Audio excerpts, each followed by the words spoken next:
Hi everyone, just a quick disclaimer.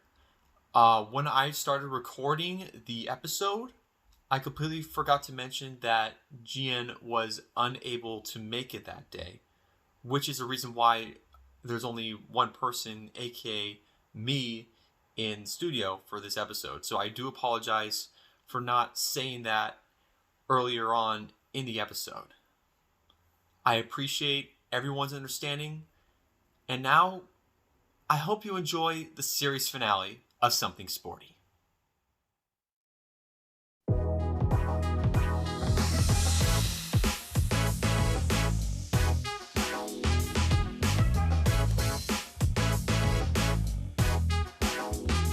Ladies and gentlemen, boys and girls, children of all ages, you have tuned in into Something Sporty. It's the show where we talk about sports and some other stuff.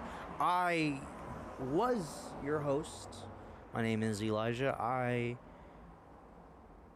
Wow, it's crazy to think that Something Sporty, the podcast, the show, has even lasted this long. You know, when me, Erik, and London came up with this, I thought it was just going to be a semester-long ordeal.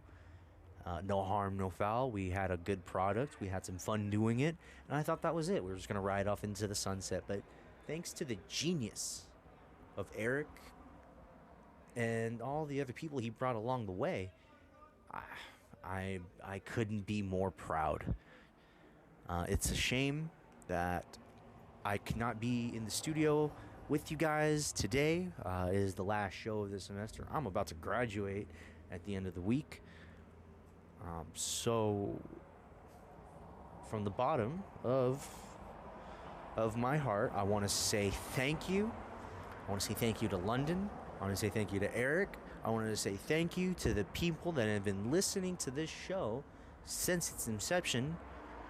And I hope that the show continues on, but if not, we left a pretty good mark on sporting podcasts.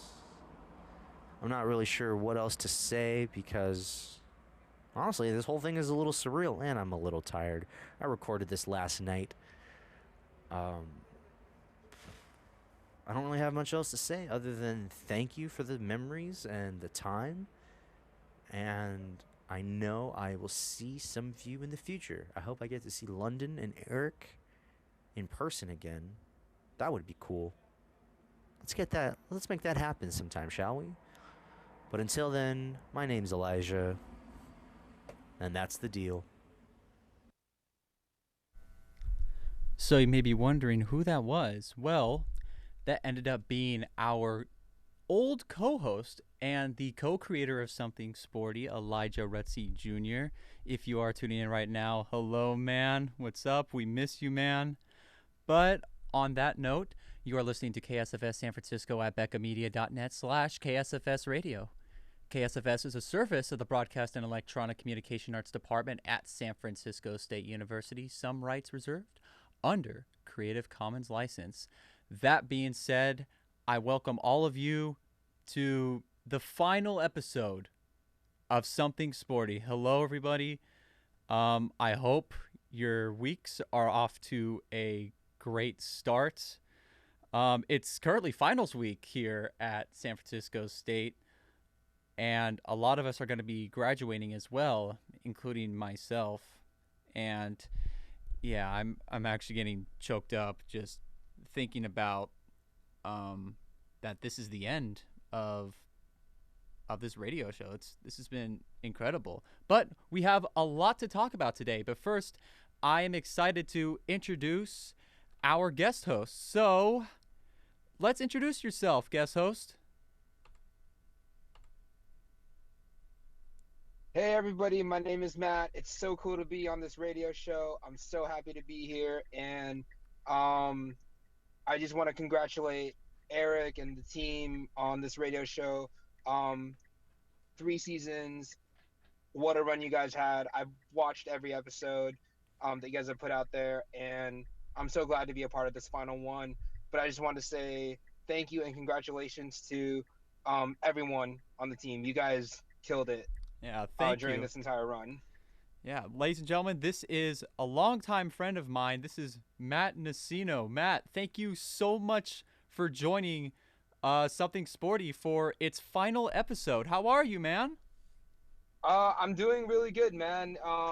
Just recovering from the post graduation highs. I actually graduated last week, and I want to extend a congratulations to you, Erik, and to all the students there at SF State. You know, you guys did amazing things out there, and whatever happens in the future, you guys are gonna crush it.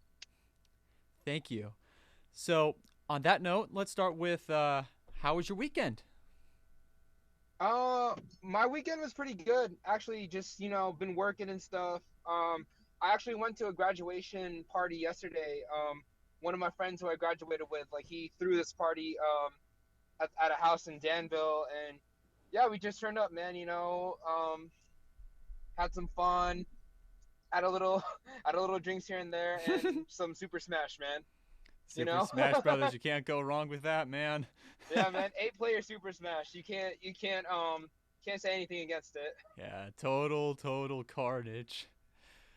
Unfortunately for me, though, this past weekend has been extremely stressful and hectic because I currently have like finals galore, basically, including one that I have to do tonight. It's literally due at the end of the night, like right before midnight. So, but luckily I'm in the final stages, even though I still have a ways to go with this paper, and then I have a video project to do for my internship class, and then lastly, but certainly not least, this episode of Something Sporty. Man, no, that I mean, I'm sure you're gonna do really good on your finals, man. I wish you good luck and wow, just that it's so weird to say like this is the final episode, you know? It's like you Yeah, really you really don't know like this is ending until like you're there, you know? Whether it be like school, a radio show, or anything else, it's like you all I can say right now, I think what probably everybody is saying is just wow. Just that one word, wow. yeah. Well, I have one word myself: bittersweet. It's very. No, Go ahead. Sorry. no, I'm sorry. No, that's no, that was also like another word too, like bittersweet. It's like that moment, like you finish, you did it, great, like I'm done. But what are you leaving behind? You're leaving behind like so many friends, so many professors, so many like everything. Yeah, and so many fantastic memories too. Yeah, Yeah. Yeah, it's very bittersweet that the show is coming to an end, and yeah, I'm leaving behind like so many like great memories made on this show. We've had so many student athletes, we've had friends come on the show, we even had family on the show at one point. More specifically, my older brother. I think it was episode 8 that he was on this. But yeah, it was a really, yeah, believe it or not, it was a great time. dude. That must have been really cool. That must have been dope, man. Yeah, and he had some pretty over the top laughing reactions with some of the stuff I had to say. Like that's just his natural laugh. It's like yeah, it's but yeah. Um anyways, moving on. We usually start the show, Matt, with shouting out our teams that have recently been competing and have gotten any accolades as of recent. So we'll start with the women's track and field team. Amy Christensen, Makaria Moore-Bastide, and Maddie Cecilio were named. They all earned USTF CCCA All West Region honors for the 2023 outdoor track season. All 3 athletes earned All West Region honors during the indoor season as well. Top 5 individuals in each event from each regional earned all region honors, in addition to each member of a top 3 ranked relay team. Freshman Makaria Moore-Bastide will look to close out a spectacular freshman campaign at Nationals next week after placing 8th at Indoor Nationals and earning All-American honors there earlier this year. And she was recently named the CCAA champion in the high jump with an outdoor best jump of 1.72 meters. That mark is tied for 12th best in the entire nation. Yes, the entire nation. And is currently 3rd best in SF State history. And this season, she was named the CCAA field athlete of the week twice. Meanwhile, Maddie Cecilio earned her first trip to nationals after recording a big personal best jump at the Azusa Pacific Last Chance meet, where, as the name implies, the meet takes place at Azusa Pacific University. She jumped 12.27 meters for the 20th best mark in the nation and 2nd best in school history. Cecilio took home the silver in the triple jump at CCAAs, which is the conference that San Francisco State and other Cal State schools are in, to clarify. Amy Christensen crushed a school record in a pole vault this season. She originally broke the record at the Pacific Coast Invitational after clearing 3.76 meters. She won the conference championships in the pole vault after clearing 3.89 meters, which is just 0.07 meters shy of tying the all-time meet record. Yeah. Insane stuff there. Now on to baseball.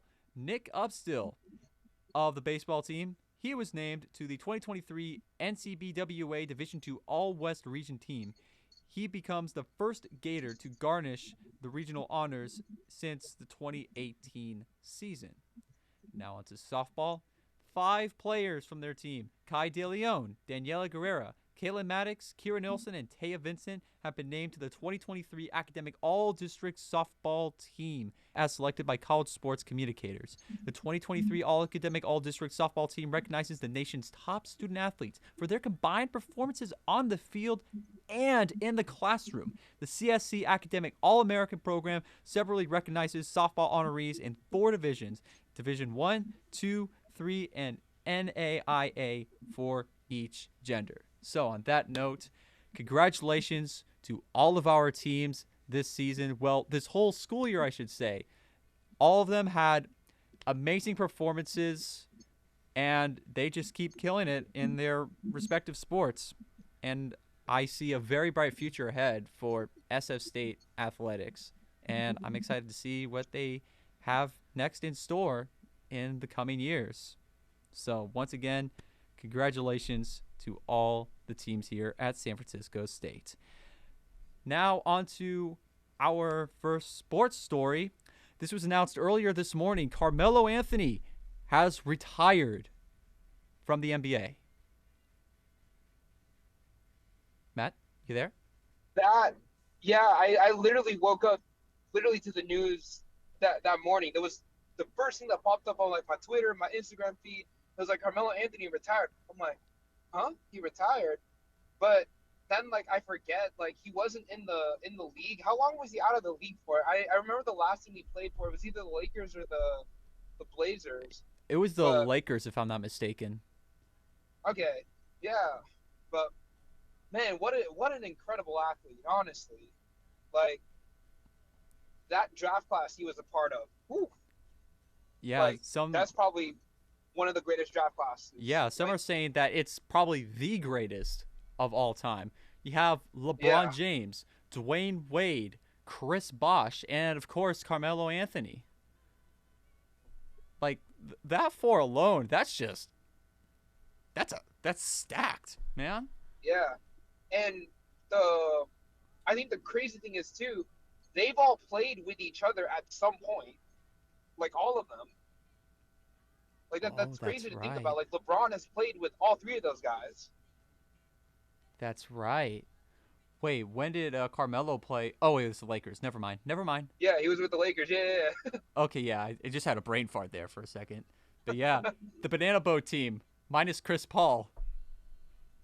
Man, dude, if the Banana Boat team ever got together in the league, what would have been a good time for them to get in the league? I'd say probably 2012, 2013? 2010, 2013, around kind of that era. LeBron was at his peak in Miami. Yeah. Oh my God, man! I think they would have been just as broken as like the Kevin Durant Warriors, in my opinion. In my opinion. Really? Because I think that team is far more stacked than the Warriors super team from 2016-2017. There's 4 Hall of Famers. Well, at least soon to be Hall of Famers on that team. Think about it, Matt. Yeah, that's true. On paper, it looks good. I'm just thinking like I think every time I think of the like the Banana Boat team, who would have been the best to coach them? You know, because you've had like super teams in the past that Phil that have Jackson. gone together.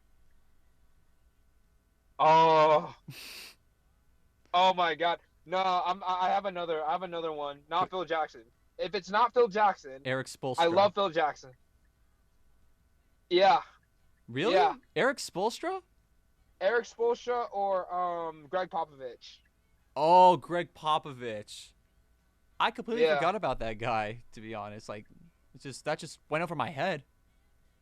I mean, he's still coaching. Like, he's still actively coaching. Like, that's Yeah, the thing. I He's get been that. doing this.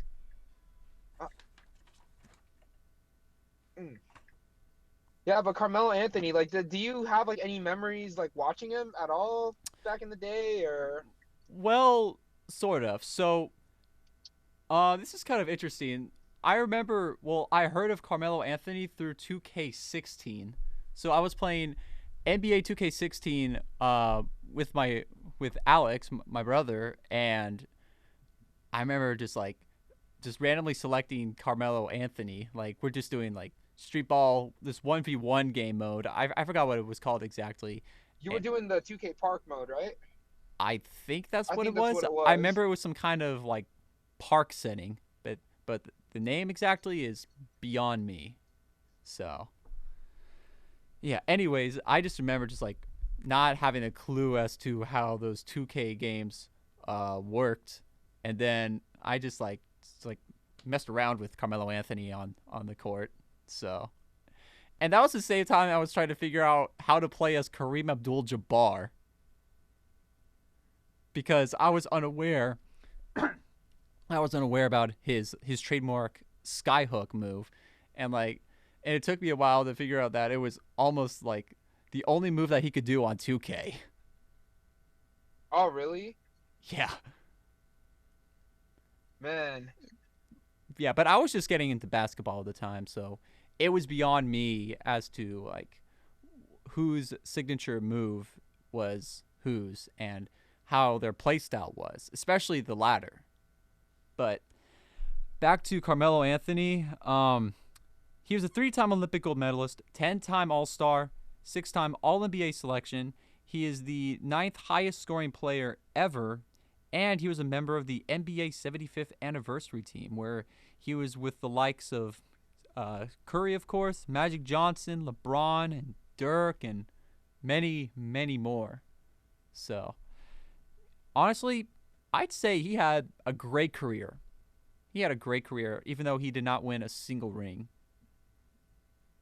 Yeah, no, I agree with you on that. I honestly, with a lot of I guess like fans on like social media, they were always clowning Carmelo for not having any rings, but sometimes rings doesn't define your career,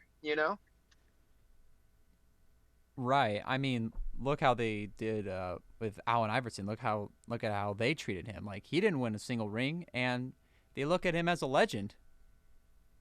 Yeah, or who's another legend? What about Karl Malone? What about John Stockton? Man, they didn't win any rings. Or Steve Nash. Steve Nash, yeah, man. Yeah, and like go ahead, sorry. I feel like people with rings are the ones that like people are gonna talk about the most. So, you're gonna talk about guys like Curry. You're gonna talk about guys like LeBron, like Jordan, because they have enough rings to fill their hands, man. Well, yeah, they have multiple. That's the difference here. Yeah. But this is like one ring we're talking about in this context. Yeah. Like,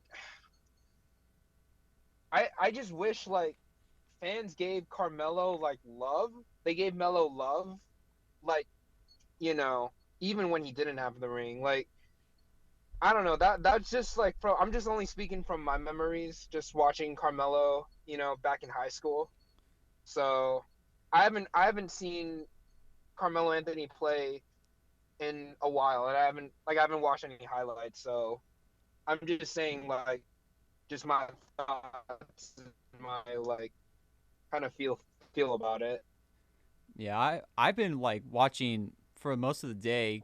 Um, Denver Nuggets Mello, New York Knicks Mello, like those were like two players that were pretty much nearly unstoppable. So, especially Carmelo's 62-point performance. I was watching that earlier today, and man, it's still crazy. Just a decade later, it's still crazy. And he still holds the Madison Square Garden scoring record with 62. Oh, that is dope, actually. I did not know that he held the. I knew he was a good scorer, but I didn't know he held the MSG record. That's actually crazy, man, to think about. And at the same time, that 62-point performance is also a franchise record for most points scored in a game. In New York City? Well, for the Knicks. Oh, okay, okay, In Knicks franchise history, to be clear. okay. So yeah, pretty much it's a 2-for-1 for Carmelo. Dang. But All right, you know yeah. what? Speaking of Denver Nuggets, I don't know if you want to talk about what's currently happening with them. Oh, we'll get to that later on in this episode. But first Okay. we have other fish to fry first, All right. or bigger fish to fry. So, Okay. sticking to the topic of basketball, I'm not sure if you heard about this situation, Matt, but Brittney Griner has made her long-awaited return to the WNBA. Okay. So, for the first time in 579 days, Griner is back in a WNBA jersey as she and the Phoenix Mercury team took on the LA Sparks on Friday evening in her first game, well, period. And she received a standing ovation as her name was called up during the starting lineups over at the Sparks game. She returned to action after being in prison in Russia, and she ended up being a part of a prisoner exchange back in December, which was covered in the season 2 finale of Something Sporty. Anyways, before the game, Vice President Kamala Harris came over to the game and addressed both the Mercury and Sparks teams in their locker rooms. Harris talked with the Phoenix Mercury, and she said, "And for you all to have stood together so tight to keep her story alive through yourselves." It's basically praising the team for just thinking about her, and yeah. Meanwhile, over at the Sparks locker room, LA's Ogwumike, who served as the president of the WNBA Players Union, said, "I just want to say thank you so much on behalf of the team and the players tonight, but we are also celebrating the return of one of our own, and what the Biden administration did to make that happen is really important. I'm serving as the president of our union, and it was not easy. We know it wasn't easy, but we just want to say thank you so much for everything that you did for us to be able to play against BG tonight. Thank you." So it was definitely a very wholesome night, to say the least. And despite the loss to the Sparks, 94-71, Brittney Griner led the Mercury in scoring as she dropped 18 points and 6 rebounds and 4 blocks in 25 minutes of action. And she was taking in the emotion of the night, though trying to stay focused and also being thrilled about Kamala Harris being in attendance. She said, "It was amazing. It was nice to be able to see her face to face, talk to her, thank her for everything, and then the team really enjoyed it too when she came in." For Griner, competing this season was something she thought may never happen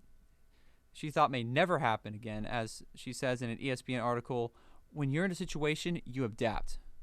I looked at it from a worst case scenario, so I didn't get my hopes up. I'm just happy to be there." WNBA veteran Diana Taurasi spoke about the difficulty of staying focused throughout last season without having Griner on the team. She said, quote, "Last year really had nothing to do with the basketball court. We had a sister, a friend in prison in Russia. Emotionally, it took a toll on us every day. You really didn't know what to say on certain days, but it was the toughest on BG," as in Brittney Griner. Griner says that she was feeling good physically, and she says she'll need more time to get in regular basketball shape after having a lot of time off, but she is confident she can get there. She says, "By All-Star, I hope to be exactly where I want to be. I'm not having to limit to my minutes. I appreciate everything a little bit more. That has changed.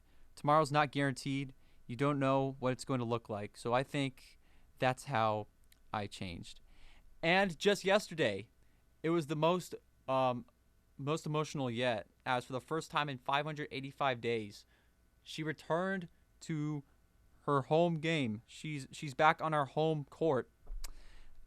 She was met with not only one of the largest crowd turnouts in franchise history, but a video tribute of her with "I'm coming home."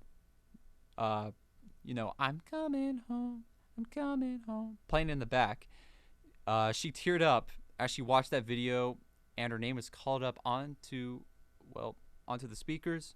Her name was called up as she was met with a loud, thunderous ovation.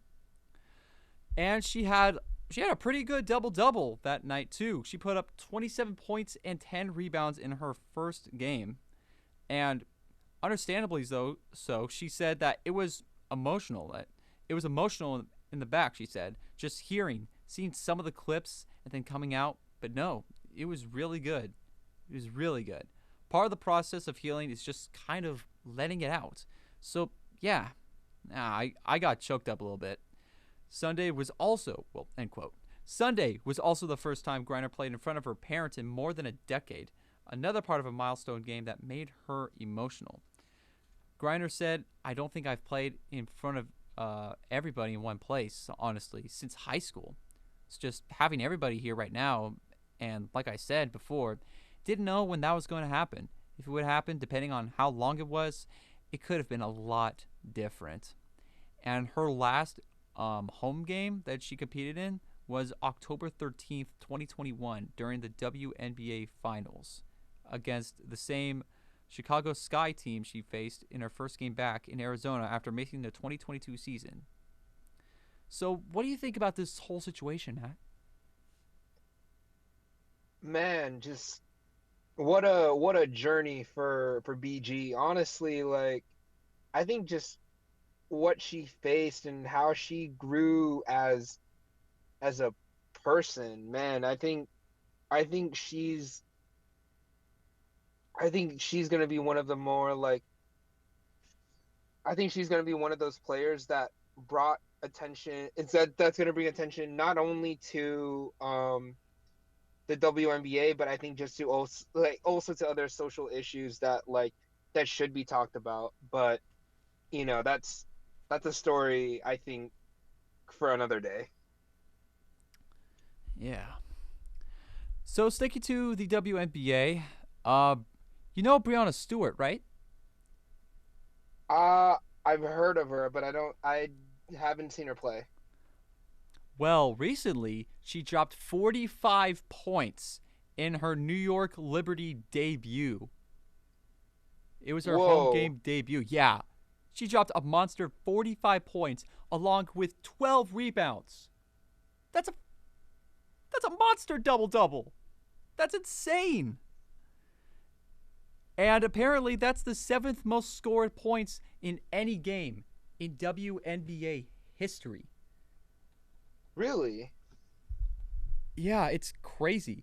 And she went 15 of 21 from the field, including hitting 6 3-pointers.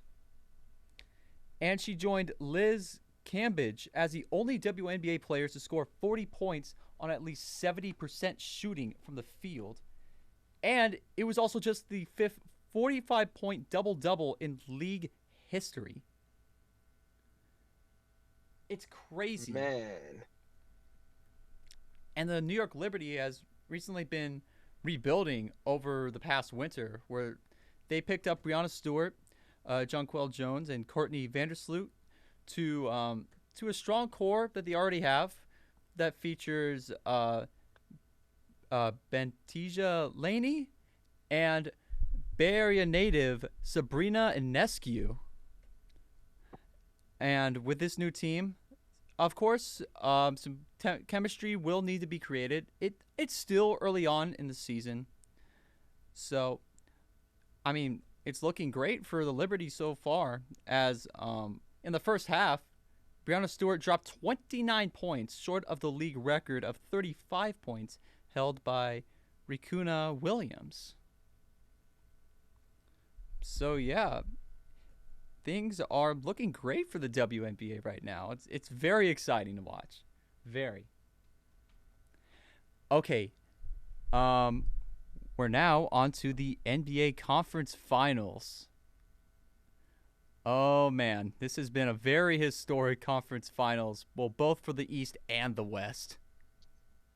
I cannot disagree with you on that, man. Like, it's crazy to think. I actually just got the notification right now. Right now, the Nuggets, they're about to punch their ticket to the finals, man. What's the score right now? The score right now is 94-89, and the third quarter just ended. Okay. We have like 12 more minutes of action, Matt. We still got another a long ways quarter, to go. but I mean, still. I mean, Yeah, anything. but I mean, just think, anything can happen. Yeah, I can't rule that out. We can't rule that out. Exactly. But man, I want to ask you this, man. Who are you more impressed by? Like on the conference finals, are you impressed by Jimmy Butler? Or are you impressed by Nikola Jokic?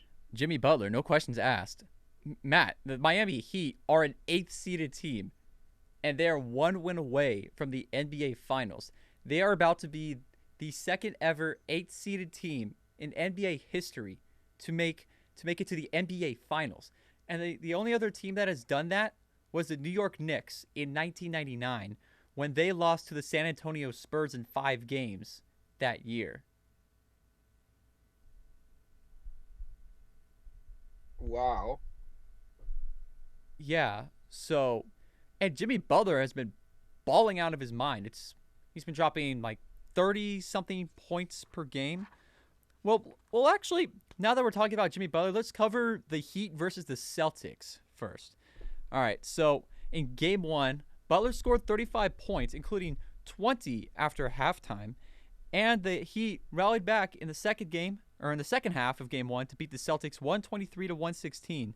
The Heat trailed by 9 at the half before turning around with a franchise playoff record 46 points in the third and outscoring Boston 66-50 over the final 2 quarters. It was Jimmy Butler's 5th game with 30 or more points this postseason, and he added 7 assists with that, 6 steals, and 5 rebounds. Meanwhile, Jason Tatum with the Celtics, he had 30 points, but didn't take a single shot in the 4th quarter. Jaylen Brown, meanwhile, finished with 22 points and 9 rebounds. Malcolm Brogdon, who is the reigning 6th man of the year, added 19 points. And after that game, the 8th-seeded Heat have opened all 3 playoff teams with road victories. Well, all 3 playoff series with road victories. So we are probably seeing the most improbable, the most insane playoffs team we have ever witnessed. What do you think about that, Matt? Don't you agree with that statement? Man, honestly, like the Heat, I just watching their just all their games, man. I think for me, I think what impressed me most was the fact that like a lot of their players on the rotation, like a good chunk of them are like undrafted, or they're like really like they're lower in the draft standings. Like I don't think like many people talk about that, man. The Miami Heat? Yeah. Yeah. Like what pick do they have? I don't know. Let me see. I didn't watch the draft lottery too much, so So are we like talking about a top 15 pick or top 10? Oh, they're 18, number 18. Oh, okay, that's not bad. I was Yeah. expecting like I thought you were gonna say it's like top 10 or something. I was gonna say like, oh, I'm like I was just gonna say, uh, wow. I mean, yeah, that's pretty much it. um, but yeah, on to game two. Jimmy Butler scored 27 points, hitting a pair of buckets to give the Heat the lead after they erased a double-digit deficit in the fourth, and they beat the Celtics 111-105 this past Friday night. Tatum had 34 points, 13 rebounds, and 8 assists for the Celtics, but Tatum went 0 for 3 with 2 turnovers in the fourth quarter when Boston blew an 89-77 lead en route to a second home loss in 3 nights. Jaylen Brown had 16 points, but he ended up going 7 for 23 from the field. And, oh, here's a notable moment. Williams from the Celtics, he butted heads with Jimmy Butler. Do you remember that? Yeah, I do. Yeah, I Williams hit that triple, and then, like, he just, like, got up in Jimmy Butler's face, and then they were just going at it. Insane. Yeah, and Jimmy Butler just shut Williams up after that. So he drove to the basket and made that lead late in the fourth, a 4-point game. So yeah. Hold on. What did LeBron say? What did LeBron say? Don't poke the bear. Exactly. He poked the Butler bear, Williams that is. And look at where Jimmy Butler has gone. He's having one of the best scoring performances probably of all time, probably in NBA playoffs history. So yeah, it's definitely historic, no questions asked. Let's see.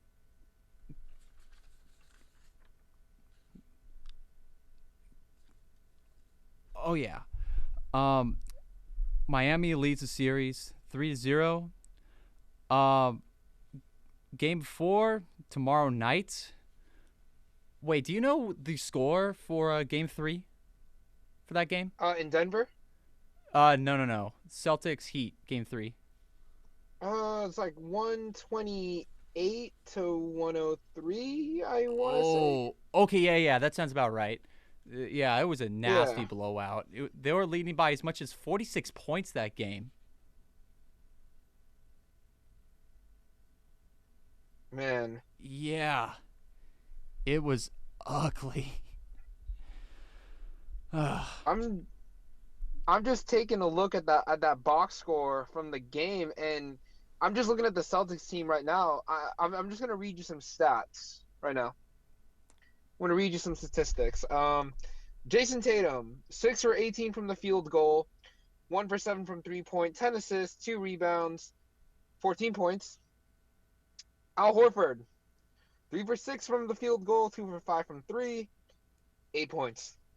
Marcus Smart, 2 for 8, 8 points.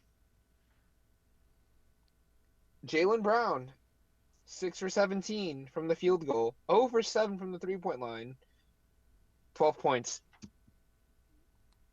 Yikes. This wasn't... From Jason Tatum and Jaylen Brown, you would have expected more. Yeah, and like they're the two best guys on the Celtics, which goes without saying. Yeah. And I think what's crazy to think too is they actually went against each other last year, but like before they made it to the finals. Right. And I remember like the final seconds of that game 7 where Butler was literally a 3-pointer away from the NBA finals. Like it was just crushing to see Butler miss that 3. Man. But the Warriors took down the Celtics in 6. So I guess we can take that as a compensation prize. Yeah, man. Honestly, and I'm actually looking at the Heat stats right now. Like the Heat stats actually were a lot better. They're a lot better. Duncan Robinson, you know how many points he scored off the bench that game? 22. Yep. Yeah, Duncan Robinson. That guy's been he's low-key underrated in my opinion.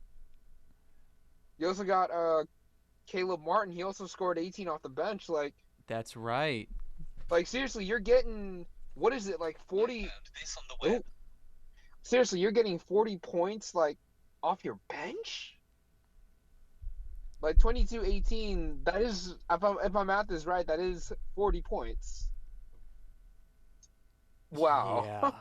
That is extremely unheard of. Well, especially for an 8th seed team in the form of the Miami Heat.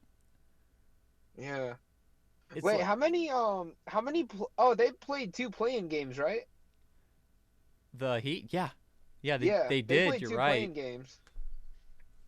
I'm thinking man, the one game I'm thinking of, man, just before the Heat made their man, I think no matter how the season ends, the Heat run was magical. I'm gonna say that right now. It was magical. I mean, yeah, it's still going. It's It's still still going, yeah. going. I Not I was, keep it still thinking, is. yeah. I keep thinking of that game Butler played against Chicago, man, in the play-in. Wait, refresh my mind as to what happened that game. If you remember. Yeah, just I remember they were playing in the play-in tournament. I'm trying to pull up the thing right now. It's so hard to like find um like stats from like months ago, man. That's Wait, it was really months ago? yeah, it was like a month ago, almost 2 months ago. Yeah, Okay, that's just criminal that those games happened a month ago. Oh my god. Oh, it's ridiculous how fast time is going. oh, here we go, here we go. Yeah, March 18th, dude. Or sorry, April 14th, I think was when they played. April 14th. There's no way it was a month ago already. Yeah, Oh my more than a month god. ago, dude. Yeah. Oh my God, man! No, these are where the stats came from. Jimmy Butler, 31 points. Max Struss, 31 points. Tyler Hero, 12 points. What? What is right? Now onto that note, let's get into the Nuggets versus the Lakers, where Game 4 is actually currently going on as of this show being aired. But as the fourth quarter progresses throughout the show, I'll break down games 1 through 3. So we'll start with game 1. Nikola Jokic recorded his 6th triple-double of the playoffs with a 34-point, 21-rebound, and 14-assist triple-double. Monster numbers by a monster player. Yeah, triple-doubles are anything but a rarity nowadays, and Nikola Jokic is living proof of that. And Jamal Murray, meanwhile, he dropped 31 points of his own, and apparently this guy was battling an ear infection during this game. Huh, I did not know that. Wow. Yeah, me neither. I'm surprised he still had a great performance. So after a slow start, meanwhile, AD had a 40-point, 10-rebound double-double. LeBron had 26 points, 12 boards, 9 assists. Fan favorite Austin Reeves chipped in 23 points and tried to fuel the Lakers' fourth quarter comeback run that fell short in the final minutes of the game. Game 2 was over at Ball Arena, which was the Nuggets' home court, and they were undefeated in these playoffs, going 7-0. And were 41-7 overall, including the regular season. The best home record in the league this season. Game 2, Murray took over and scored 23 of his 37 points in the fourth. Oh, wow. 23 points in the fourth quarter alone. That's... Wow. Yeah. Yeah, sorry. I just had an epiphany. Just like 23 points. That just 23 points. That's, for some reason, that's just reminding me of Isaiah Thomas's 37th in the fourth performance years ago, and that was insane in its own right. But oh man, when he was still with the Celtics. Yeah, that was incredible to watch. But my point is, this performance is the second coming of that, at least in my opinion. And Murray has been balling out of his mind as per usual, and this guy deserves to be an all-star. He's getting snubbed year after year. He's putting up incredible numbers, and yet he's not getting any all-star recognition or all-NBA team recognition. It's ridiculous. But that is a different discussion for a different day. Murray's performance propelled the Nuggets to a 108-103 come-from-behind victory. Murray missed 12 of his 17 shots throughout 3 quarters, but he was able to get things going in the fourth, going 6 for 7 from the field, including 4 3-pointers. The Joker, he had 23 points, 17 rebounds, and a dozen assists that day. After ESPN sideline reporter Lisa Salters handed the Nuggets the no respect card, she just basically acknowledged that she'd never seen Jokic play before Game 1, where he dropped that monster triple-double. And now, Game 3, Murray scored 37 points. Jokic had 24 points and 8 assists as the Nuggets took down the Lakers 119-108. Denver blew a 14-point lead in Game 3, but they were able to turn things around with a 13-0 run in the fourth to snap the Lakers' 9-game home winning streak since March 26, including 7 straight victories since the regular season ended. AD ended up having a 28-point, 18 assists, double-double, or 18 rebound, excuse me. And, he did that for the 7-seed Lakers, and they have not lost 3 straight games in a row since February of this year. But it gets more interesting, though, and it has nothing to do with the players. It has to do with the fans. So I say that because there was a clip of Nikola Jokic's brothers going at it with Jack Nicholson, of all people. What? Really? Yes, the Jack Nicholson, one of the most legendary actors ever, and a lifelong Lakers fan too. And one of Jokic's brothers and Jack Nicholson were just going at it over the game. And one of the brothers said he had the audacity to tell Jack Nicholson, "See you next year," after the Nuggets got the Game 3 win. It's like, "See you next year. See you next year." It's like, how ballsy do you have to be to say something like that, let alone to an Oscar-nominated or winning actor? You know what, man? Oh, God. Kudos to them for having the cojones to just, say that. But I think just with the way Game 4 is going right now, I don't know. Oh, 2-point lead. It's now a 2-point lead with the Nuggets, and we're in crunch time. Define crunch time, like less than 2 minutes to go? 5 minutes. 5 minutes, and it's a tie game. Okay. I'd say like more so 3.5 minutes would be crunch time. We're getting very close to it, absolutely. It's just not yet. So, meanwhile, sure, history is not on the Lakers' side right now, as 149 teams have fallen into this 3-0 position, and none of them have advanced. On the other hand, only 3 of those teams forced a Game 7. In other words, they came back from a 3-0 deficit to force a Game 7, but they all fell in Game 7. So, will the Lakers be another casualty, or will they be insane enough to join that elite group of 3 teams? Excuse me.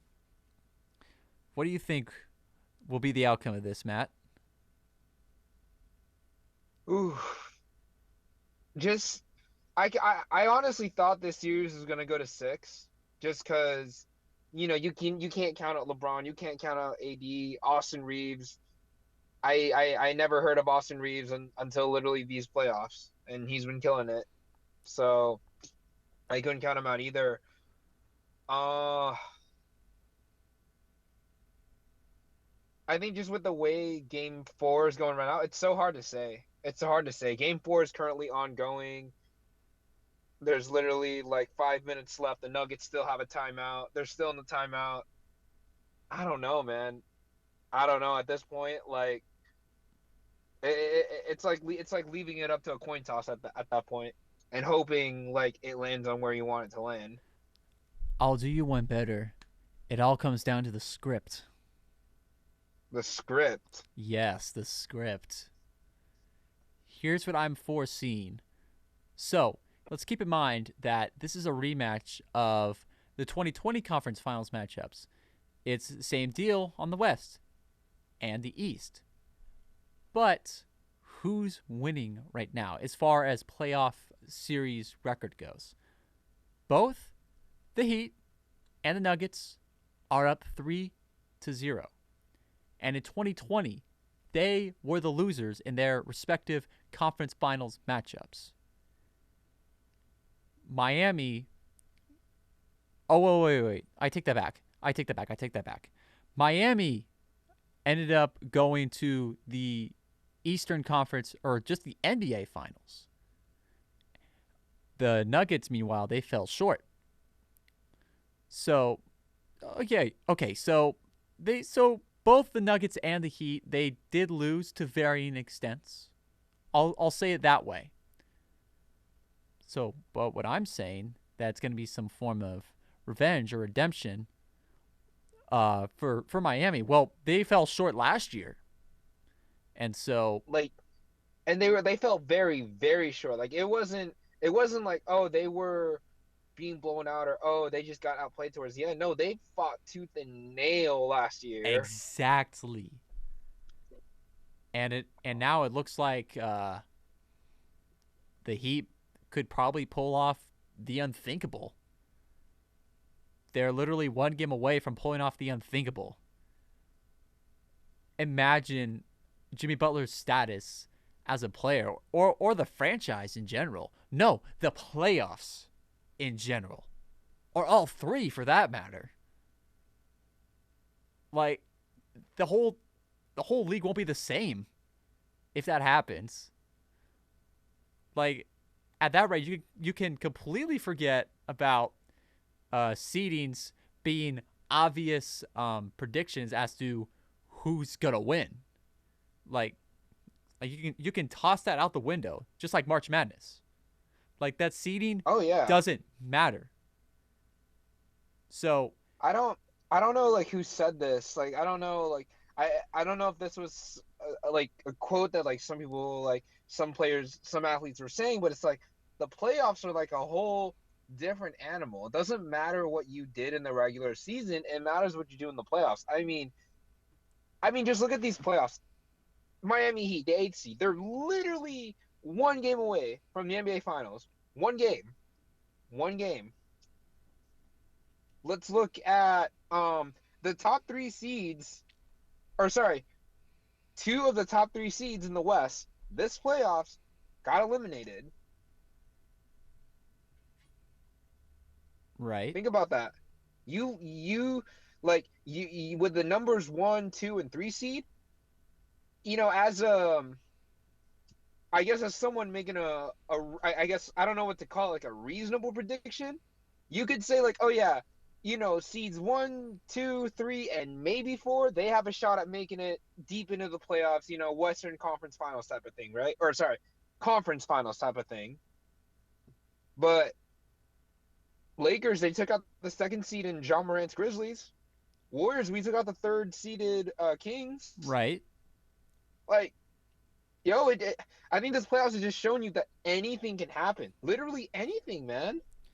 Yeah, and it's not really cliche anymore, if that makes sense. No, it's not. It's not predictable. It's not predictable. Yeah, it's not predictable like it was in years past, where it's like it's blatantly obvious as to, for example, who's getting swept out of the building. Like, for example, in 2017, where the Warriors were the first seed in the West, they went up against the Portland Trailblazers, and it was blatantly obvious as to who was going to win that matchup. And it ended up being a sweep too. So, yeah, predictable, very predictable. I think last year's playoffs and this year's playoffs, I think, and this is just like from like recent memory, I think we're like the most unpredictable. I think. Oh yeah, right? this has probably been the most unpredictable playoffs we have ever witnessed. Yeah. Like, out of all of my years watching the NBA, out of the past 8 years, I have never, ever seen a playoffs as insane and as historic as this. Like, this is breaking new ground for the NBA, really.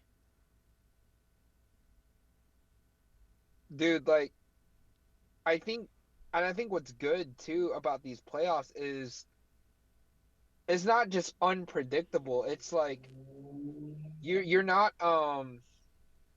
it's not like a foregone conclusion anymore, Yeah. You know how like when like let's say 2017, 2018, oh, it was a foregone conclusion that the Warriors would win. Like no question about it, like they're going to win. It's pretty obvious unless like something catastrophic happens. Look at 2019. Like, oh my god, man, I don't know what to say about these playoffs other than like just unpredictable or wholly like I'm gonna quote Klay Thompson, holy macaroni, man.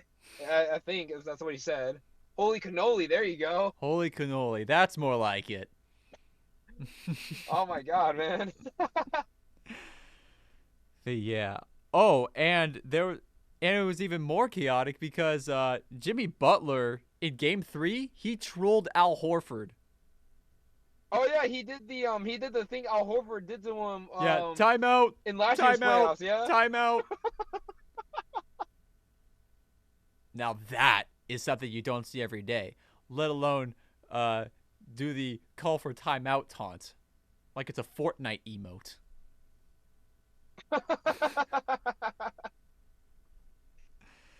But yeah. Yo, personally, I love like these comeback revenge stories, man. Like I think those comeback revenge narratives in sports, in sports in general, I think they're just the best, man.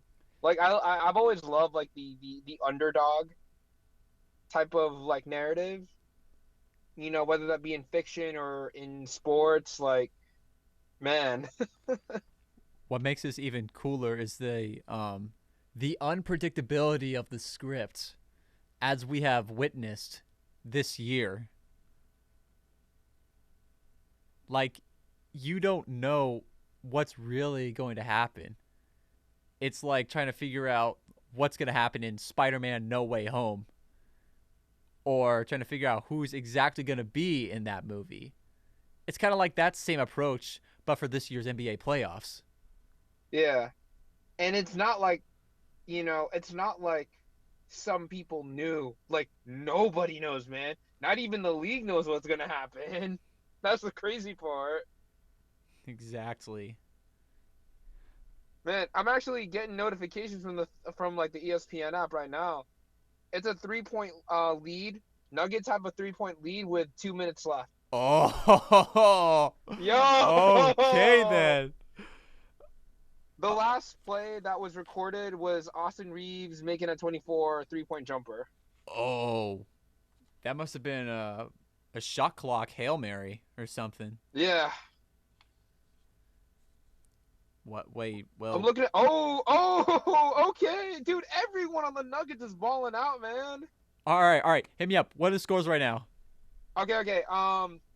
Scores right now: Aaron Gordon 21 points, MPJ 15, Joker 28, Murray 25, KCP 15 13. Okay. And And wait, then with the Laker. Oh shit! Oh, sorry. I'm so sorry. I'm so sorry. I'm so sorry. I apologize for that. yeah, Anthony yeah, da- accidents happen. Anthony da- Anthony Davis 17 points, Rui Hachimura 10 points, LeBron James 40, Schroeder 13, Reeves 17. Dude, LeBron is putting the team on his back right now. You were making it sound like LeBron had like 60 or something. I mean, still though 40 points. I mean, Yeah, that's nothing to scoff at. yeah. Like I think what's crazy is that a lot of fans expect like, the superstars like Curry, KD, LeBron, now I would say Jokic to have these type of games where they're gonna have like 40 to 50 every other game or so, you know? Mm-hmm. I mean, man, like 40 points at age 38. Come on. Come on. Yeah, that's unheard of. I don't think anyone has done something like that since Michael Jordan when he played for the Wizards back in '03, where he scored like 50 something points. Actually, I'm not sure. I can't recall for sure. But Michael Jordan had a performance like that during his tenure with the Wizards. Man, hold on. Hold on, you're getting any new updates or? Yeah, so Aaron Gordon got sent to the line. He made one of two free throws. All right, Okay, so Davis is at the line right now. it's a 4 point lead right now. 3-point lead. Davis only made one free throw so far. He has another one to make. Got it.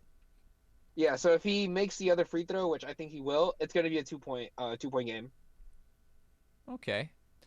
So Yeah. in the meantime, let's dive into some NFL news. So this happened just a couple hours ago. The Raiders have announced that Tom Brady is the new minority owner of the Las Vegas Raiders. No, no. Come on, no. This is not a joke. This happened. Really? I got a notification from the ESPN app at 3:55 today saying that Tom Brady has become a minority owner of the Las Vegas Raiders. So, principal owner of Oh the man. Raiders, Mark Davis, told Paul Gutierrez, who is a reporter for ESPN, I believe. Mark Davis said, "quote We have come to an agreement for Tom Brady to become a partner in the Raiders, and we have submitted it to the NFL for approval. We're excited for Tom to join the Raiders, and it's exciting to join the Raiders, and it's exciting because he will be just the third player in the history of the NFL to become an owner." End quote. Wow.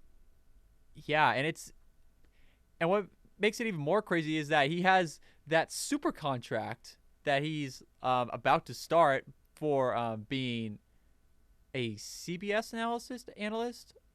I'm not sure what company he signed with exactly.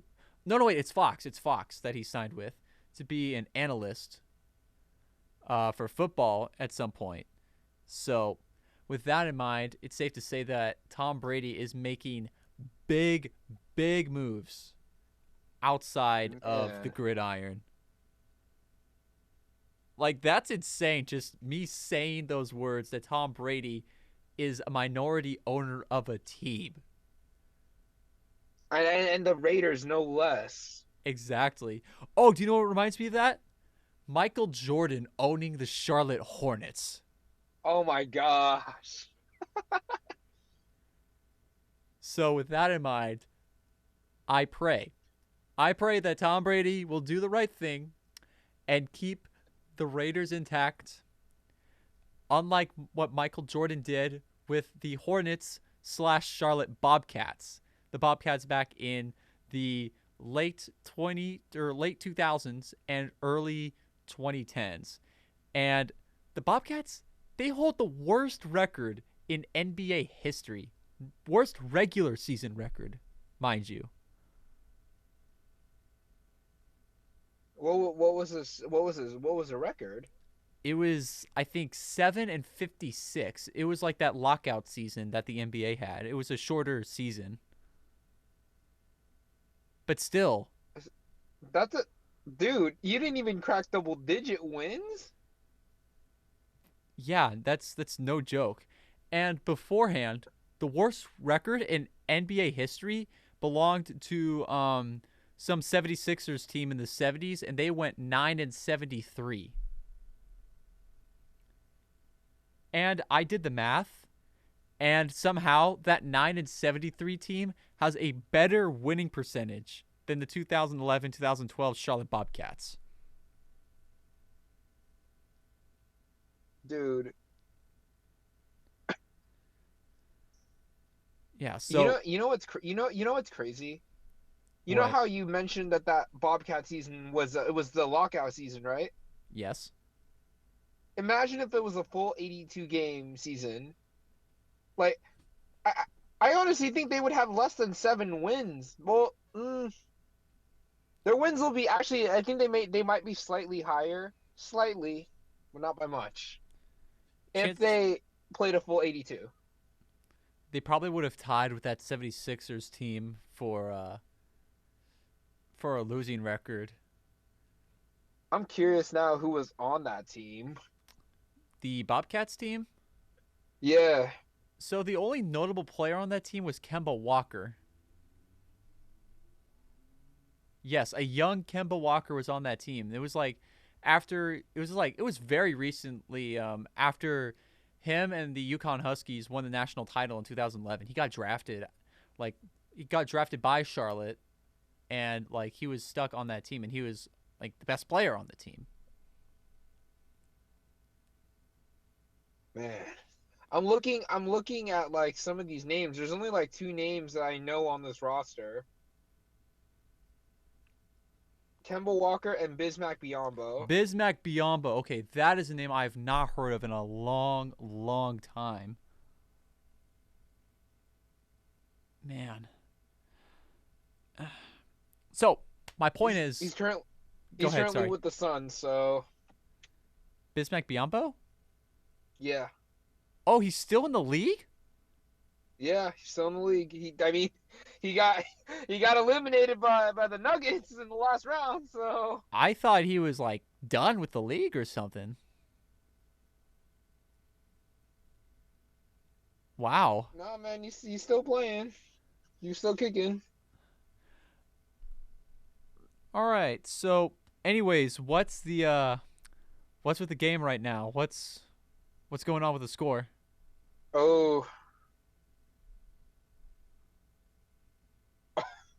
Oh. What is it? 113, 111, 22.8 seconds left. So literally less than a shot clock. Who has the lead?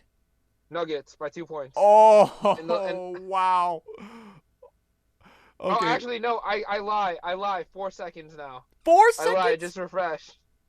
I lie. 4 seconds, man. Oh, no. Okay, we're having a live reaction, apparently. Huh?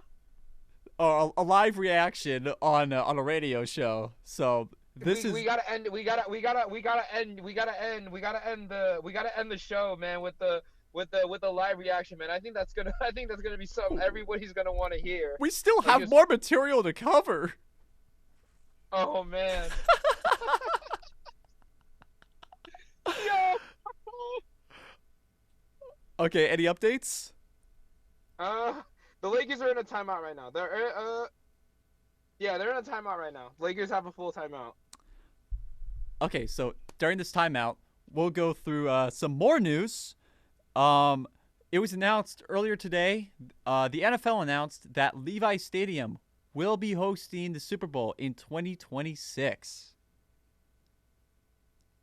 Woot woot! That's right. Super Bowl 60, probably, if my math is correct, will be back in the Bay Area. And the last time that was the case, it was the Panthers that took on the Denver Broncos when they still had Peyton Manning. And after Peyton Manning got injured, went out of the game, Von Miller came in clutch on the defensive end, and he ended up winning Super Bowl honors, cementing his legacy as a defensive unit.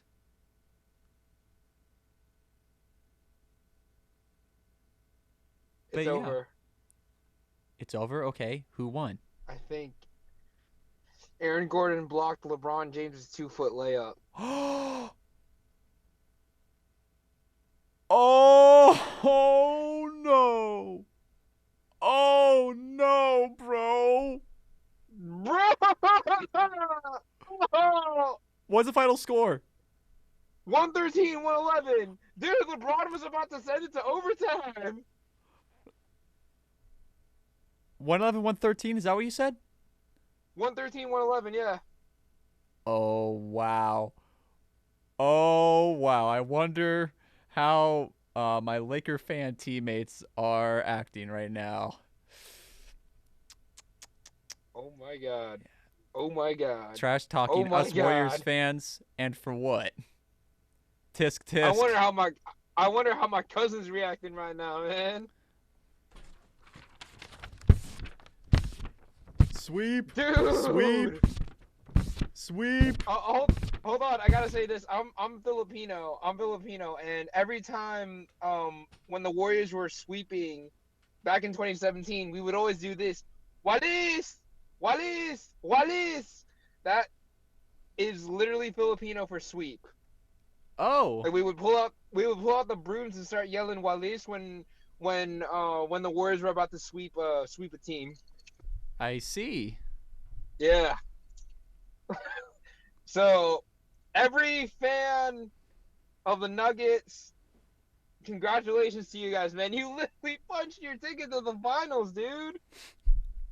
That's right. I wonder if they've had a finals appearance before.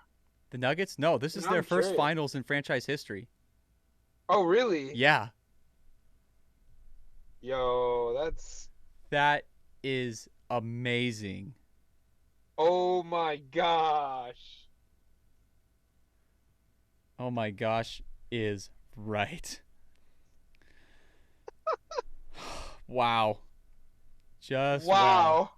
So for those who are just joining us, we have some breaking news now as the Denver Nuggets have officially punched their ticket to their first NBA Finals in franchise history, as they now await the winner of the Celtics Heat matchup, as we may potentially see the conclusion to that tomorrow night when Game 4 takes place in Miami. All right, now just to go over some stats from tonight's game that are a little more updated. I'm just gonna read off just some of the starter stats from the Nuggets first. Aaron Gordon, 22 points, 9 for 14 from the field. MPJ, 15, 5 for 16. Joker, Nikola Jokic, 11 for 24 with 30 points. Murray with 10 of 18, 25 points. And KCP, 4 for 10, 13 points. Alrighty then. Wow. And just to read off now the more updated stats for the Lakers. Davis, 21 points, 6 for 15. Rui Hachimura, 3 for 12, 10 points. LeBron James, 15 of 25, 40 points. Schroeder, 5 for 13, 13 points. And Austin Reeves, 6 for 11. He had 17 points. Wow. Okay, then. Man.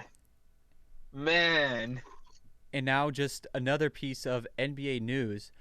House of Highlights announced that the NBA was considering bringing back the East versus West format for the NBA All-Star Game next year.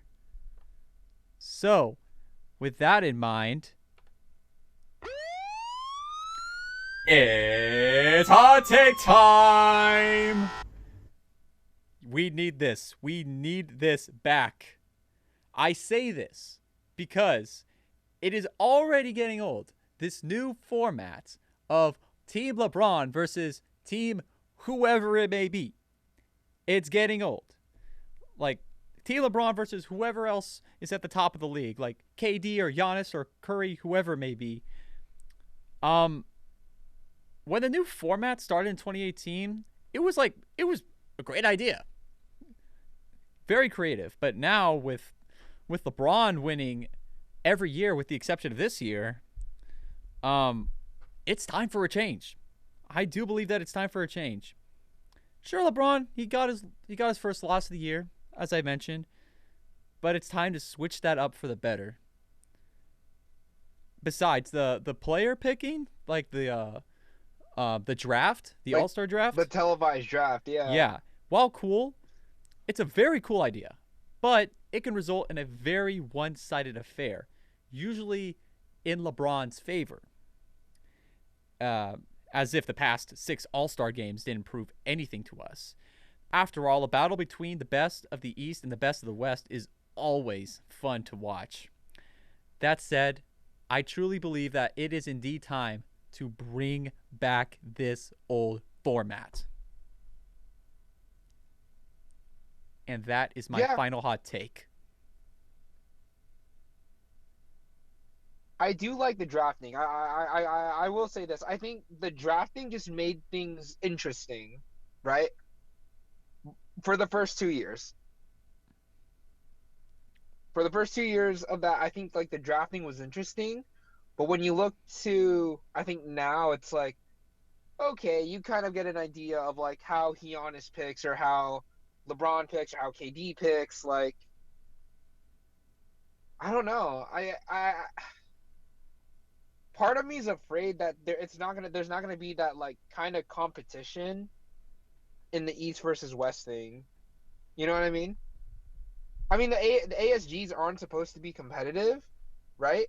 Yet they are. But, or I mean, like they are competitive, but like when you actually see them, it just looks like a show in a sense, right?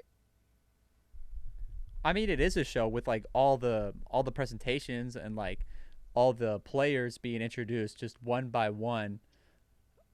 Starting center as a 6-time All-Star, and insert name here.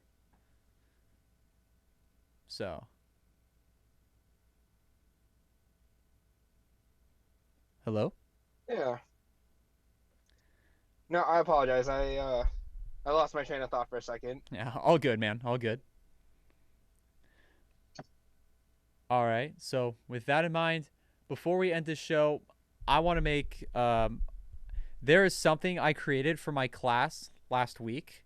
I made a final demo for my radio show. And little does everyone else know that I made an extended edition of that. So this is pretty much a world premiere of this extended edition of my final demo. So on that note, I present to you Something Sporty presents Highlight Zone FM, the overtime edition. I hope you enjoy. Listeners,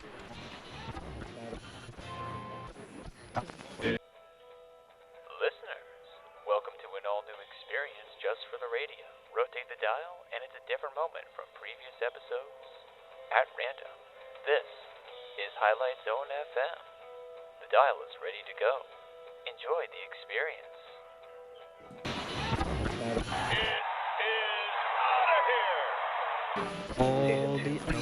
Wait. You didn't call it. All right. Okay, I didn't know. Okay. That was stupid. All right. Okay, Okay. well- Heads for Dodgers, tails for Astros. Okay. Ready? All right.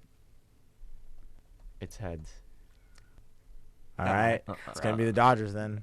Hey. All right, I guess I predict that the Dodgers will take that, as some people may call me a traitor for that.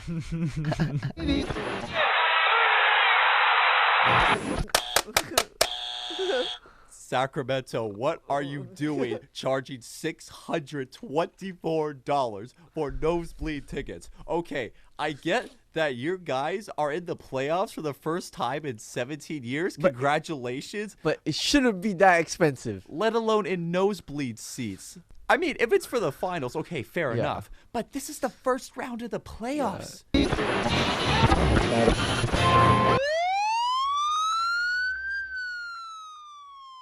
It's hot take time. Uh-oh. This has been the most insane, unpredictable playoffs ever.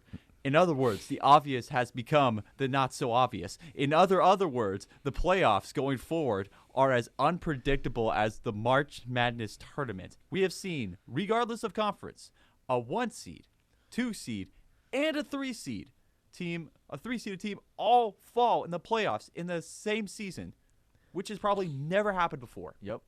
Ever. Crazy. It is history that we are witnessing. And on top of that, as I mentioned earlier, Miami Heat was a play-in team that was still ended up being the 8th-seeded team anyway going into this said tournament. We barely made it. That said, for a 7-game series, this is perhaps the biggest upset in playoffs history. You have any thoughts? That was just a wild game from start to finish. And furthermore, remember when I said down with discount Toucan Sam last week?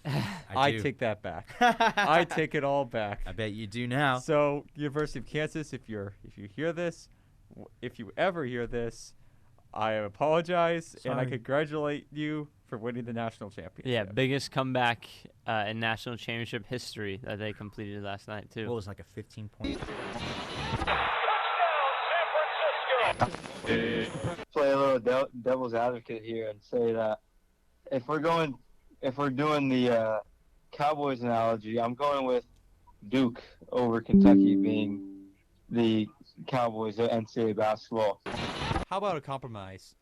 Both can be referred to. Both can be called the Dallas Cowboys of college basketball. Is that fair? Can we agree on that? They London, both have AJ? blue. They both have There's blue. definitely arguments for both, for sure.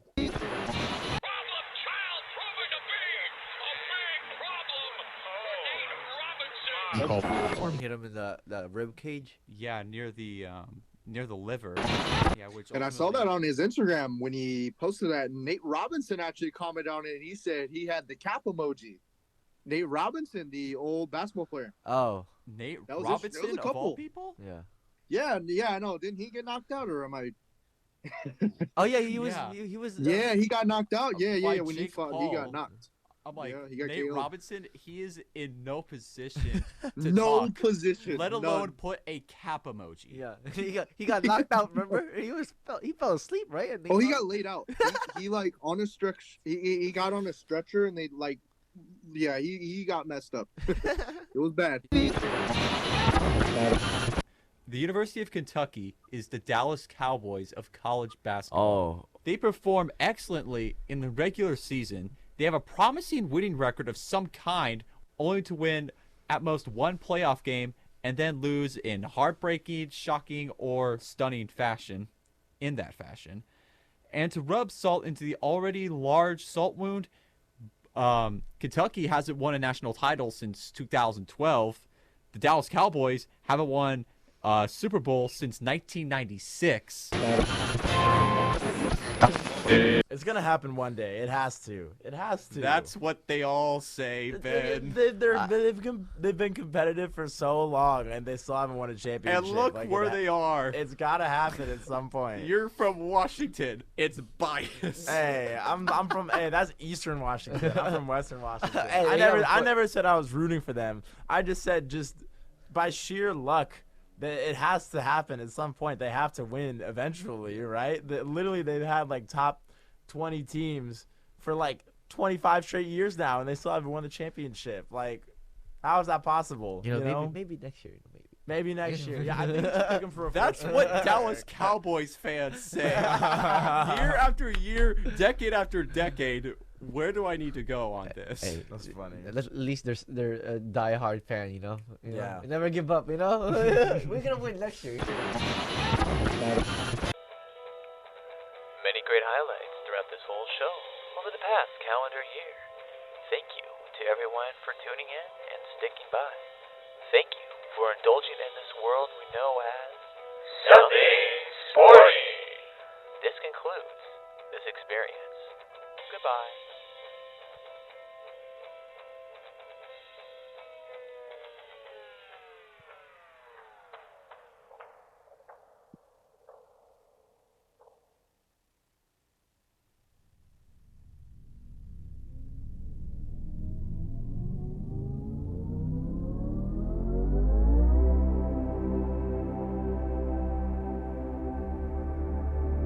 Jeff, if you are listening to this, I just want to personally say to you, thank you. Thank you so much for being an amazing teacher. Thank you for teaching us radio skills. Thank you for your guidance. It has really helped with my radio career, or my radio college career, I should say. And thank you for great classes, too. And most importantly, thank you for giving me the opportunity to create a show like this. I would never imagine having my own radio show, let alone as a college student. So I'm very thankful for this opportunity. And yeah, thank you for everything for the past 4 semesters that I have been working with you. It has been a true honor to work with you, Jeff. And I wish you nothing but the absolute best in all your future endeavors. So once again, thank you. Thank you for everything.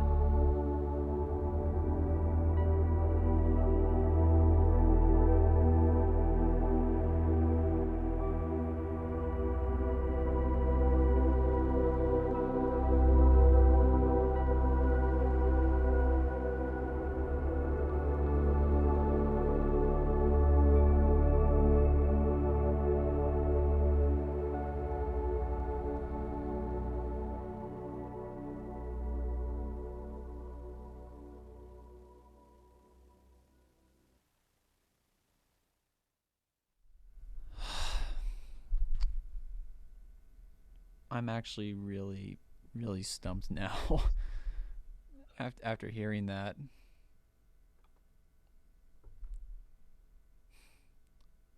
Yeah. Yeah. If you don't mind, Go ahead. sorry, if you don't mind, my asking, or sorry, my saying, it's like, I think words are just hard to get out right now. Well, what do you mean in this case? I think just like you're just left speechless. It's like there's so much you want to say, but sometimes, and it's just you don't know like how to say it. Yeah. Yeah. Yeah, I'm just really stumped that like this is it. This is the last episode. And yeah, I'm really happy that I was able to do something like this in college. Like this is incredible. Like I never thought in my entire college career, or just my life in general, that I would have my own show. Like it's awesome. It's a true honor and a privilege to just be on the air and and in my case talk about sports with other people I know, including my co-host. GN, I miss you, man. I wish you were here today. I miss you, man. this episode's for you. Yeah, he's out of town right now, but he will be back soon. But yeah, so the point is, it's been awesome working with different people, like with GN, Elijah, London. All of them are responsible for helping create what Something Sporty is today. And for that, I am forever grateful. I am truly, truly grateful. So, on that note, I leave you all. This is Erik Carlson signing out, not only from Something Sporty, but from KSFS Radio as well. This has been Matt. Thank you so much for coming on to the show. What an incredible honor, man. Thank you so much for having me on. Again, I just want to say congratulations to you and your team for building such an amazing show and just building something super fun and lighthearted. You know, just talking about sports, just one of the coolest things in the world. You can't ask for anything better than that.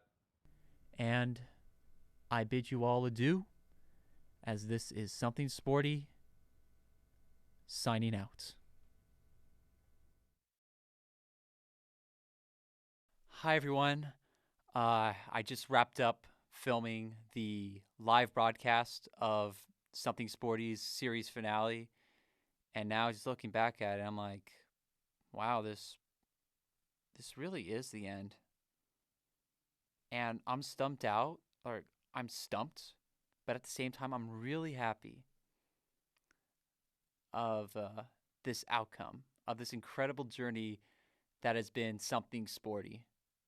And like that is going to be something me and my co-host will definitely cherish for a long, long time. So on behalf of myself, GN, and previous co-hosts, London and Elijah, thank you. Thank you so much for your continuous support of this show. It means so much to us. Your guys' support, it helps us. It helped us keep going with this show for 3 seasons. We are forever grateful for it. And now, with this chapter gone, Something Sporty is now available for all of you to watch whatever episode you want, whenever you want, in its entirety. All 29 episodes, or wherever there are. I've honestly lost count. But the point is, you've made this happen. Thank you, all of you. Thank you for everything. As me and GN and Elijah graduate, it is going to be something that we will take from college and cherish for many, many years to come. And I mean that from the bottom of my heart. So thank you, guys. Thank you.